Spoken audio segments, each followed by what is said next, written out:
പ്രിയപ്പെട്ട ജ്ഞാനായ കത്തോലിക്ക സഹോദരങ്ങളെ, വളരെ സുപ്രധാനമായ ചില കാര്യങ്ങൾ നിങ്ങളുടെ ശ്രദ്ധയിൽ കൊണ്ടുവരുന്നതിനാണ് ഞങ്ങളിപ്പോൾ ഇവിടെ ആയിരിക്കുന്നത്. ഞങ്ങൾ KCC അതിരൂപത നേതൃത്വം ചുമതല ഏറ്റെടുത്തതിന് ശേഷം KCWA, KCYL എന്നീ സംഘടനകളുമായി ചേർന്ന് നമ്മുടെ അതിരൂപതയിലെ പ്രവർത്തനങ്ങൾ എല്ലാ മേഖലയിലും ആലോചിച്ച് വളരെ സമാധാനപരമായി പോയിക്കൊണ്ടിരിക്കുന്ന ഒരു സാഹചര്യത്തിൽ ഞങ്ങൾക്ക് പല മേഖലകളിൽ നിന്നും ലഭിച്ച ഫീഡ്ബാക്കിൻ്റെ പശ്ചാത്തലത്തിൽ നമുക്ക് മനസ്സിലാക്കിയ ഒരു കാര്യം, നമ്മളുടെ അതിരൂപത അധ്യക്ഷന് ലോകം മുഴുവനുള്ള ജ്ഞാനായിക്കളുടെ മേൽ അജപാലന അധികാരം ലഭ്യമാകണം എന്നതായിരുന്നു. അതും പ്രകാരം വിവിധ മേഖലകളിൽ ചർച്ചകൾ നടത്തി നമ്മൾ എല്ലാ ജ്ഞാനായിക്കാരുടെ മേൽ നിന്നും ഒരു ഒപ്പുശേഖരണം നടത്തുന്നതിനെക്കുറിച്ച് ആലോചിക്കുകയും ആ പരിപാടിയുമായി മുന്നോട്ട് പോവുകയുണ്ടായി. കഴിഞ്ഞ 2023 ഡിസംബർ 18 കോട്ടയം കത്തീഡ്രൽ പള്ളിയുടെ തിരുമുറ്റത്ത് വെച്ച് നമ്മൾ ഈ ഒപ്പുശേഖരണത്തിന് തുടക്കം കുറിച്ചു. ഈ ഒപ്പുശേഖരണം എല്ലാ രാജ്യത്തുമുള്ള ആളുകളിൽ നിന്നും വലിയ പിന്തുണ ഈ കാര്യത്തിൽ ലഭിക്കുകയുണ്ടായി.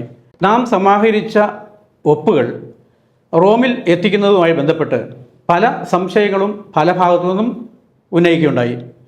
അങ്ങനെ നമ്മളെല്ലാം അത്ഭുതപ്പെടുത്തിക്കൊണ്ട് തന്നെ നമുക്കെല്ലാം ആവേശഭരിതമായി അഭിമന്യ മേജർ ആർച്ച് ബിഷപ്പ് കൂടി ഈ ഒപ്പ് സമാഹരിച്ചത് റോമിൽ സമർപ്പിക്കുന്നതിന് നമ്മളോടൊപ്പം വരുമെന്ന് പറഞ്ഞ് കേട്ടതും വളരെ സന്തോഷകരമായിരുന്നു, വളരെ ആവേശകരമായിരുന്നു.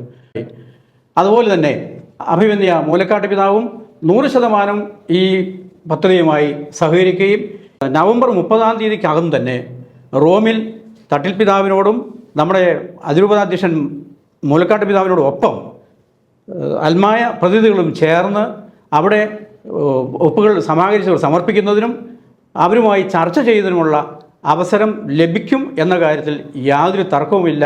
അതിനുള്ള എല്ലാ കാര്യങ്ങളും ഇതിനോടകം തീരുമാനമായിട്ടുണ്ട്. അത് നമ്മൾ പൂർത്തിയാക്കുകയും ചെയ്യും. വസ്തുതകൾ ഇങ്ങനെയായിരിക്കെ വളരെ അനുകൂലമായ ഈ സാഹചര്യത്തിൽ വളരെ സമാധാനപരമായി പോയിക്കൊണ്ടിരിക്കുന്ന നമ്മളുടെ സമുദായത്തിലെ പ്രവർത്തനങ്ങളിൽ ചില മേഖലയിൽ നിന്നും അതിന് തുരങ്കം വയ്ക്കുന്ന രൂപത്തിൽ നമ്മളുടെ സമാധാനാന്തരീക്ഷം അതിനെ ഇല്ലാതാക്കുന്ന രൂപത്തിൽ ചില പ്രവർത്തനങ്ങൾ നടന്നു വരുന്നതായി ഞങ്ങളുടെ ശ്രദ്ധയിൽപ്പെടുന്നു. ഇങ്ങനൊരു സാഹചര്യത്തിൽ KCC, KCWA, KCYL എന്നീ സംഘടനകളുടെ ലേബലിൽ അവരുടെ സഹകരണത്തോടു കൂടിയാണ് ഇത്തരം പ്രതിഷേധ പരിപാടി സംഘടിപ്പിക്കുന്നത് എന്ന വ്യാജ പ്രചരണവും പോസ്റ്ററുകളും സമൂഹ മാധ്യമങ്ങളിലൂടെ ശ്രദ്ധയിൽപ്പെട്ടതുകൊണ്ടാണ് ഈ KCCയും KCYL, KCWയും കൂടെ സംയുക്തമായി ഇങ്ങനെയൊരു പ്രസ്താവന ഇറക്കേണ്ട സാഹചര്യമുണ്ടായത്.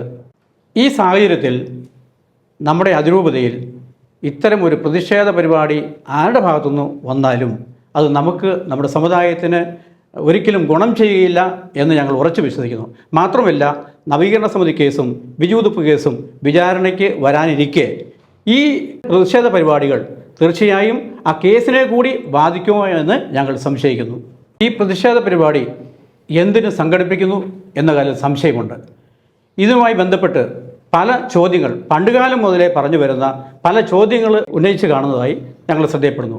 ഈ ചോദ്യങ്ങൾക്കെല്ലാം പലതവണ പല മേഖലയിലും അതിന് കൃത്യമായ ഉത്തരങ്ങൾ, വിശദീകരണങ്ങൾ നൽകിയിട്ടുള്ളതാണ്.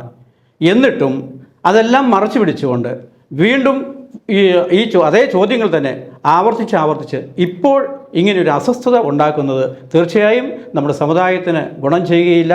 അതുകൊണ്ട് പ്രിയപ്പെട്ടവരെ, ഈ ഒരു സാഹചര്യത്തിൽ നമുക്ക് പല അനുകൂല ഘടകങ്ങളും വന്നു നിൽക്കുന്ന ഈ സാഹചര്യത്തിൽ ഇങ്ങനെയൊരു പ്രതിഷേധ പരിപാടിയിൽ നിന്നും നിങ്ങളെല്ലാവരും പിൻവാങ്ങണം, അതിൽ നിന്ന് പിൻവലിയണമെന്ന് അഭ്യർത്ഥിച്ചുകൊണ്ട് തൽക്കാലം ഞങ്ങളുടെ വാക്കുകൾ ചുരുക്കുന്നു.